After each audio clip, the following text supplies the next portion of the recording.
Hello friends, എല്ലാവർക്കും അർച്ചന ചേച്ചി LLB സീരിയലിന്റെ ലേറ്റസ്റ്റ് പ്രൊമോ റിവ്യൂയിലേക്ക് സ്വാഗതം. അങ്ങനെ രുക്കു അത്രയും തരം താഴ്ന്ന ഒരു പ്രവൃത്തി ചെയ്യാണ്, അതും മുകുന്ദനെ കൊടുക്കാനായി.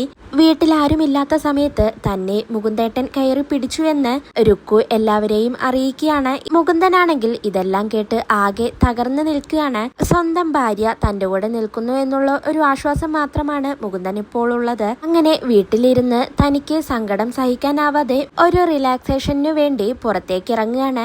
മുകുന്ദൻ അങ്ങനെ ഒരു തട്ടുകടയിൽ നിന്ന് ചായ കുടിച്ചുകൊണ്ട് അങ്ങനെ ഇരിക്കുകയാണ്. അപ്പോഴാണ് അങ്ങോട്ടേക്ക് അച്ചു വരുന്നത്. അച്ചു ആണെങ്കിൽ മനസ്സിൽ പലതും തീരുമാനിച്ചുകൊണ്ടാണ് അങ്ങോട്ടേക്ക് വരുന്നത്. വന്ന് മുകുന്ദന്റെ ഓപ്പോസിറ്റ് ആയി ഇരിക്കുകയാണ്. പിന്നീട് ആ ചായക്കടയിൽ വെച്ച് അച്ചുവും മുകുന്ദനും തമ്മിൽ വാക്കുതർക്കം ഉണ്ടാവുകയാണ്. പിന്നീട് അത് കയ്യാങ്കളിയിൽ എത്തുന്നുണ്ട്. അച്ചു മുകുന്ദന്റെ ഷർട്ടിന് കുത്തിപ്പിടിക്കുകയാണ്. സ്വന്തം ചേട്ടൻ തന്നെ തന്റെ ഭാര്യയോട് അപമര്യാദയായി പെരുമാറിയതിൽ അച്ചുവിന് നല്ല ദേഷ്യമുണ്ട്. ആ ദേഷ്യം തന്നെയാണ് അച്ചു മുകുന്ദനോട് കാണിക്കുന്നത്. അച്ചു ആണെങ്കിൽ മുകുന്ദനോട് പറയുന്നുണ്ട്, എന്റെ ഭാര്യയെ കയറി പിടിക്കാൻ മനസ്സ് കാണിച്ച നിങ്ങളുണ്ടല്ലോ, നിങ്ങൾ എന്റെ ഏട്ടനല്ല എന്ന് അച്ചു അങ്ങനെ തീർത്തു പറയുകയാണ്. മുകുന്ദനാണെങ്കിൽ ഇത് കേട്ട് ആകെ ഞെട്ടിത്തരിച്ചങ്ങനെ നിൽക്കുകയാണ്. താൻ എത്രയൊക്കെ സത്യം പറയാൻ ശ്രമിച്ചിട്ടും അച്ചു അതൊന്നും കേൾക്കുന്നില്ല.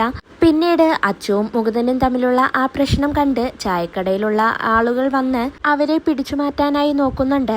ഇതേ സമയം അർച്ചനയാണെങ്കിൽ അമ്പാട്ട് നടന്ന ഈ പ്രശ്നങ്ങളെല്ലാം അറിഞ്ഞ് രുക്കുവിനോട് വളരെ പേഴ്സണലായി സംസാരിക്കുന്നുണ്ട്. അർച്ചനയ്ക്കാണെങ്കിൽ രുക്കുവിന്റെ ഈ കള്ളക്കളികളെല്ലാം മനസ്സിലാവുകയാണ്. രുക്കു ആണെങ്കിൽ അർച്ചനയുടെ മുന്നിൽ തകർത്തഭിനയിച്ച് കരയുകയാണ്. എന്നാൽ അർച്ചന അതൊന്നും തന്നെ കാര്യമാക്കുന്നില്ല. അർച്ചന എന്നിട്ട് രുക്കു പറയുന്നതെല്ലാം കേട്ടുകൊണ്ട് തിരിച്ചു ചോദിക്കുന്നുണ്ട്, ഇത്രയും മോശമായ സമീപനം നിന്റെ ഭാഗത്തു നിന്നുണ്ടായതിൽ ഞാൻ വളരെ ലജ്ജിക്കുന്നു രുക്കു. മാനും മര്യാദയ്ക്കും ജീവിക്കുന്ന ഒരുത്തനെ ഈ വിധം അപമാനിക്കാൻ നിനക്ക് എങ്ങനെ മനസ്സുണ്ടായടി എന്ന് അർച്ചന വളരെ ലജ്ജയോടെ തന്നെ രുക്കുവിനോട് ചോദിക്കുകയാണ്.